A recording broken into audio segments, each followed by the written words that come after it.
আসসালামু আলাইকুম, স্বাগতম জানাচ্ছি আমার নতুন আরও একটি ভিডিওতে। আমি আজকে আপনাদের সামনে নিয়ে হাজির হয়েছি কাঁচকলার একটি তরকারি। এখানে আমি মাছগুলোকে নুন হলুদ মাখিয়ে রেখেছি।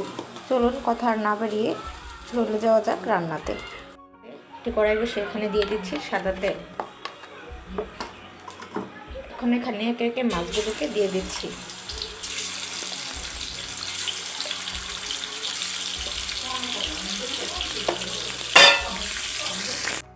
তো মাছগুলো উল্টে পাল্টে ভেজে নেওয়া হয়েছে। এখন আমি এটাকে একটা প্লেটে উঠিয়ে নিচ্ছি। এই তেলে দিয়ে দিচ্ছি পেঁয়াজ কুচি,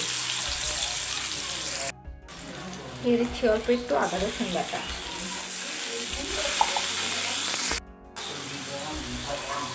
মরিচের গুঁড়া, হলুদের গুঁড়া, স্বাদ মতো লবণ, আর দিয়ে দিচ্ছি অল্প একটু ধনিয়ার গুঁড়া।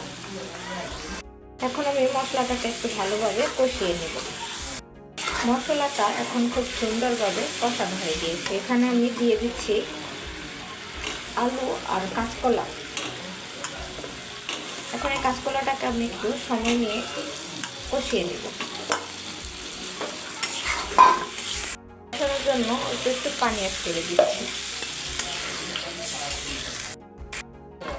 এখন আমি দেখে নিচ্ছি আমার তরকারিটা কতটুকু কষানো হয়ে গিয়েছে। তো কলাগুলো কষানো হয়ে গিয়েছে। এখন আমি এখানে ঝোলের জন্য পানি অ্যাড করে নেব।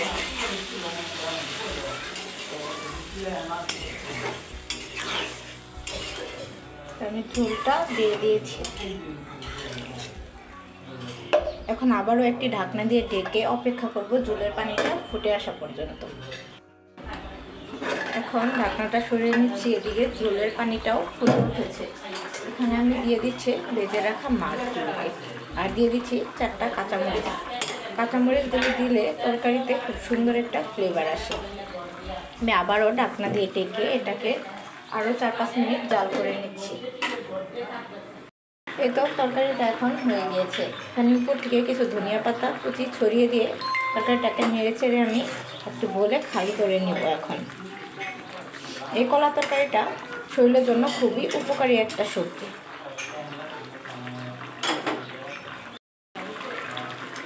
এই তো আবারও দেখা হবে সামনের নতুন কোনো ভিডিওতে। এ পর্যন্ত সকলে ভালো থাকবেন। আল্লাহ হাফেজ।